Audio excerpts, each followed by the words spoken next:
Alright, here we're going to take a look at the third part of adjusting entries, in which we're going to talk about journalizing and posting of the journal entries, of the adjusting entries. Now, we talked about in both of the previous videos that changes occur that cause the business to have a change in its financial condition, only those things aren't recorded the way regular transactions are, and so we wait till the end of the period, and then we have to calculate in and record adjusting entries. The two previous videos talked about how to calculate out and analyze the adjustments. Now this one is where we're going to actually put the adjusting entries into the books. Now we can use a worksheet that has the trial balance on it, and you use that, and you use T accounts, and you calculate out your adjustments, and then you put them on the worksheet, and you get an adjusted trial balance, and that can be very helpful.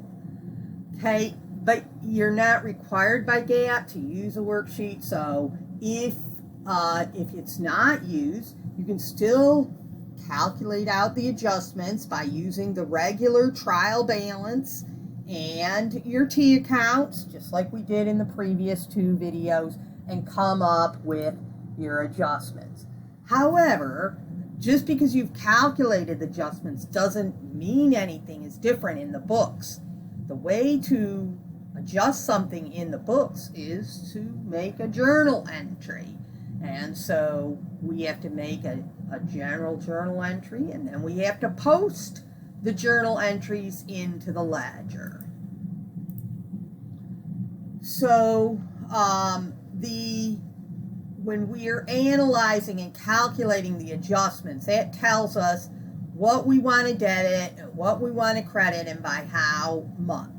So now that we have that information, it's very simple to go ahead and record that into the general journal, exactly what we told ourselves we were going to do. So primarily, most of those adjustments involved us debiting expenses and crediting either assets, such as like supplies and prepaid insurance, or liabilities such as like wages payable.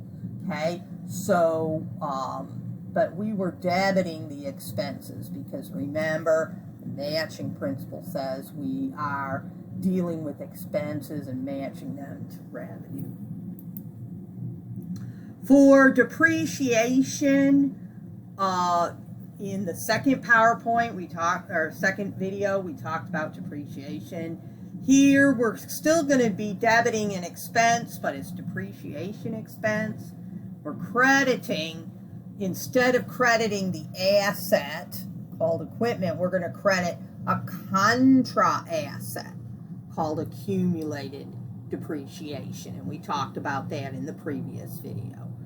So now we know what we're going to do. So now here we are at the general journal. Now this one does not have a page number, but your general journal, if you were doing it on paper, would have a page number. If you're doing this with accounting software, it won't have a page number. You may have the words adjusting entries written across the top if you want to. It's not required. Okay, and you're going to have the date in the date column. The date that we're going to use for adjusting entries is always the last day of that accounting period. So here we're going to show the adjustments, the adjusting entries, from what we analyzed in the previous two videos for the campus delivery. And we had found back in the first video that supplies expense needed to be debited for 60, and supplies, the asset, needed to be credited for 60. That's what we had analyzed. So here we're just putting it into journal entry form. We have our date in the date column. Since this is the first one on this page, we have the month. Oftentimes accounting software will just put the month on every entry. If you're doing this on paper, it would only be on the first entry of each page. And here's the last day of June is the 30th. Debits always come first, so we know that we wanted to debit supplies expense, so it comes first, supplies expense, and it's over to the left by the line. And the $60 is in the debit column. Then credits come second, and they're indented if you're doing this on real paper. On accounting software, the credits might be right up in a line underneath the debits. And so here supplies is credited for the $60. Now, our explanation, do our debits equal our credits? Yes, and we have our explanation. This adjustment shows how much supplies we used in June. Supplies expense. We used $60 of supplies in the month of June. And so that's what this adjusting entry is showing us. So here's our second one. We had calculated out that we had used insurance of $25. So here's our date. We don't need to put June again. And debits come first, so the insurance expense, $25 debit comes first. Prepaid insurance, that's an asset, is being credited. We have our indentation, prepaid insurance credit, the $25. Debits equal our credits, and our explanation is that this is showing the use of insurance in June. We used $25 worth of insurance.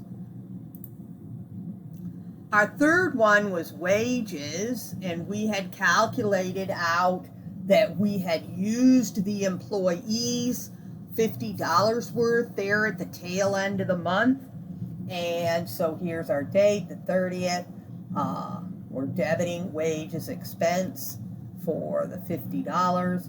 And instead of crediting an asset like we did on these first two entries, we're crediting a liability, wages payable. We owe out the $50. We haven't paid it yet.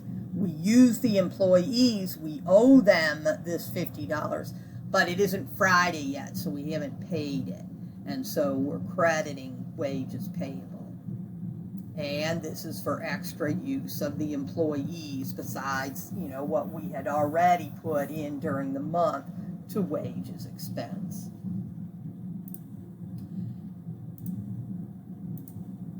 Here is the journal entry that we did from the second video where we talked about depreciation. And we have, again, the expense is debited, in this case depreciation expense for $100. Many companies only have one depreciation expense. They don't have a depreciation expense dash delivery equipment and then a depreciation expense dash computer equipment. They oftentimes just have one called depreciation expense. But here your book uses where it separates it out into different depreciation expense accounts. Okay, and so we're debiting that for the $100 that we had calculated.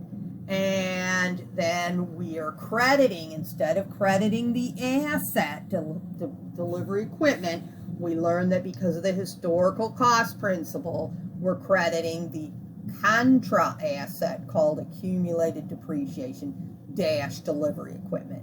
Now here there is a separate accumulated depreciation for each asset that we're doing depreciation. So if we had a separate asset called computer equipment, then we would also have a separate accumulated depreciation dash computer equipment.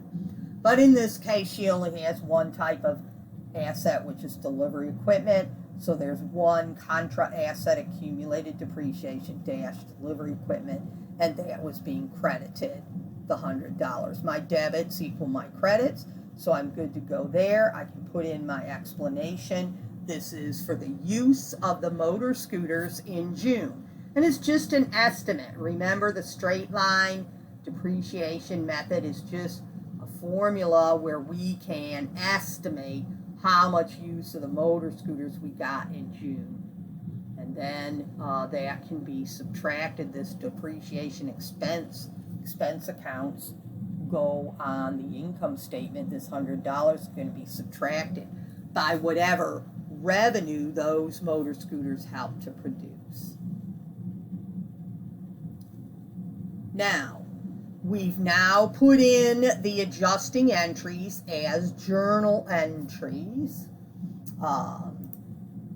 And now we need to post them to the ledger. So in this case, I'm just going to show just one. The first one was a debit to supplies expense. And so here's our 4-column ledger account with the name of the account, supplies expense, the account number, 523. Of course, all expenses start with either a 5, 6, or a 7. We, first of all, we record the date. We copy the date. It's step 1 of posting. So that was June the 30th. If you want to, under the item column, remember when we're normally posting, we leave the item column blank. But if you want to, you can put the word adjusting there. So that as your eye is traveling down the item column, you can see which ones were adjustments as opposed to some kind of regular transaction. But you don't really need that there. It's not required. You can just leave it blank, just like you normally do when you're posting. Okay. This was our, let me go back. It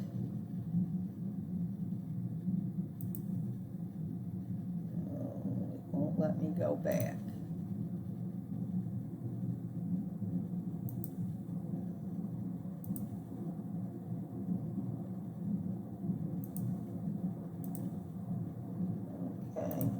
Well, I am missing one of my slides. Okay, so we've put the date in, and back in the journal entry, it was a debit for $60. So we would put that $60 in the debit column, and then we have to figure out the new running total balance since there's no previous balance. And this is an expense account, so it's going to have a debit, normal debit balance.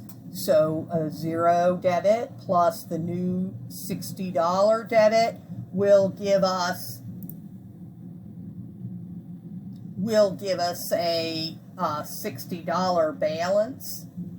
And we have to also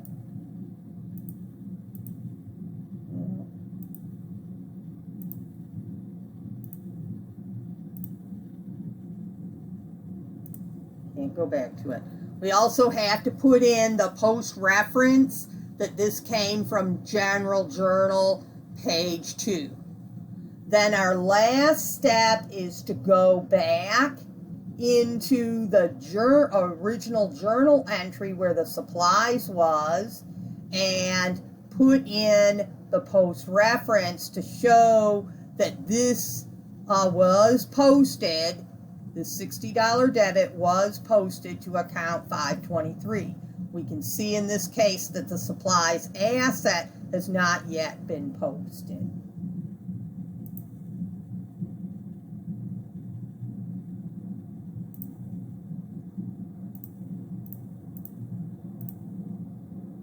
Oh, here it is. Okay, so here it shows us that we had put the debit of 60. The new running total balance is a debit balance of 60, and we put our post reference journal page 2.